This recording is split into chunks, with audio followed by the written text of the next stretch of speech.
নমস্কার বন্ধুরা, মুন কিচেনে সবাইকে স্বাগত। আজ আমি আপনাদের কাছে শেয়ার করব কেকের রেসিপি। ভিডিওটি আমি ক্রিসমাসে বানিয়েছিলাম, তাই আজ আমি আপনাদের কাছে শেয়ার করছি। বানানো খুবই সহজ, খেতেও দারুণ লাগে। আপনারা যে কোনো সময় এই কেকটি বানিয়ে নিতে পারেন। আর দেখতেই পাচ্ছেন কেকটা কত সুন্দর সফট হয়েছে। তো চলুন দেখে নিই আমার আজকের এই রেসিপিটি। এখানে আমি একটা বড় বাটি নিয়েছি। এখানে আমি দুটো ডিম নিয়ে নিচ্ছি।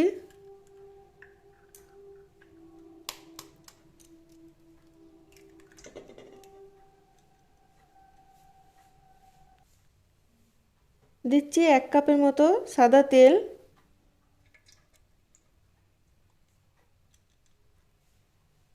এখন আমি ডিম আর তেল একসাথে ব্লেন্ডারে ফেটিয়ে নেব।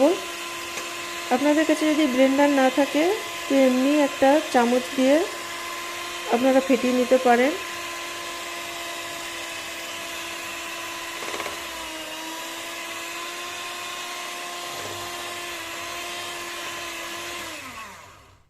পাঁচ মিনিট ফেটানোর পর এখন আমি দিচ্ছি চিনির গুঁড়ো। এখানে আমি 1.5 কাপ চিনি ব্যবহার করছি।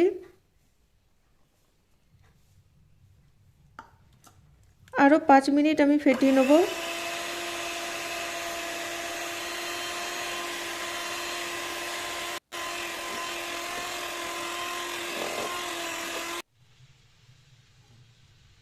এবার আমি অল্প অল্প দুধ দিয়ে ফেটিয়ে নেব।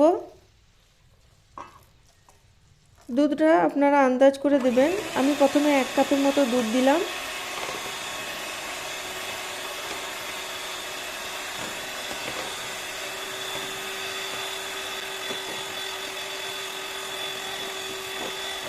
দুধটা দেওয়ার পর 10 মিনিট ফেটিয়ে নিতে হবে।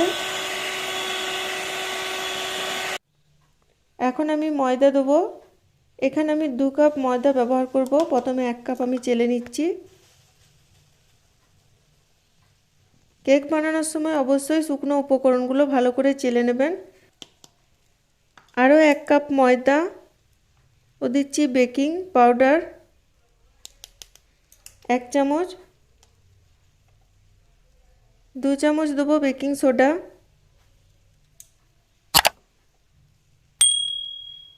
এখানে আমি ছোট চামচের 2 চামচ নিয়েছি। ভালো করে চেলে নিলাম। এবার চামচ দিয়ে একটু মিক্স করে নিচ্ছি।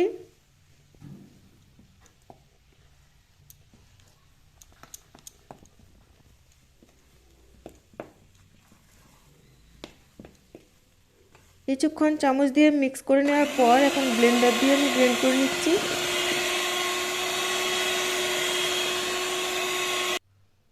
ফাটানো হয়ে গেছে। এখন আমি দিচ্ছি কাজু কুচি, কিশমিশ আর দিচ্ছি মোরব্বা ছোট ছোট টুকরো করে নিয়েছি।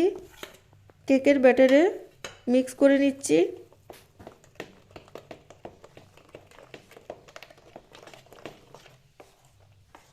কেকের ব্যাটারটি ঠিক এইরকম ঘনত্বেরই হবে।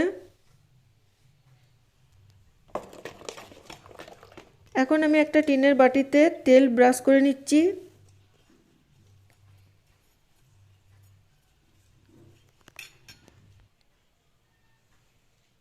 তেল ব্রাশ করার পর আমি কিছু অল্প শুকনো ময়দা উপর থেকে ছিটিয়ে দিলাম, যাতে কেকটা খুব সহজেই বেরিয়ে আসে।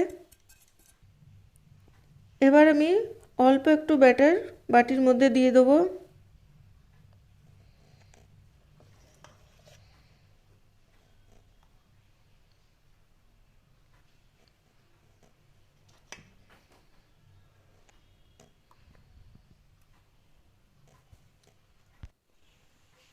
এখানে আমি একটা প্রেসার কুকার নিয়েছি। প্রেসার কুকারের মধ্যে আমি অল্প কিছু নুন দিয়েছি। এবার নুনের উপরে আমি একটা স্ট্যান্ড বসিয়ে দিলাম। এবার কেকের বাটিটা আমি স্ট্যান্ডের উপরে রেখে দিলাম।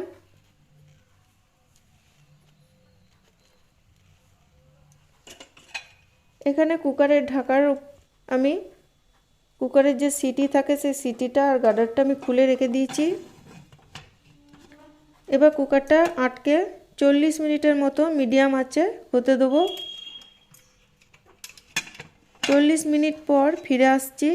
দেখুন কেকটা তৈরি হয়ে গেছে, কালারটাও চেঞ্জ হয়ে গেছে। এখন আমি একটা ছুরি দিয়ে দেখে নিচ্ছি ছুরির গায়ে কোনো ব্যাটার লেগে থাকেনি। কেকটা তৈরি হয়ে গেছে। ঠান্ডা হয়ে গেলে বের করে নেব। আমার এই রেসিপিটি ভালো লাগলে অবশ্যই লাইক, কমেন্ট, শেয়ার করবেন। আর যারা এখনও সাবস্ক্রাইব করেননি তারা নিত্য নতুন ভিডিও পেতে আমার চ্যানেলটিকে সাবস্ক্রাইব করবেন। নমস্কার।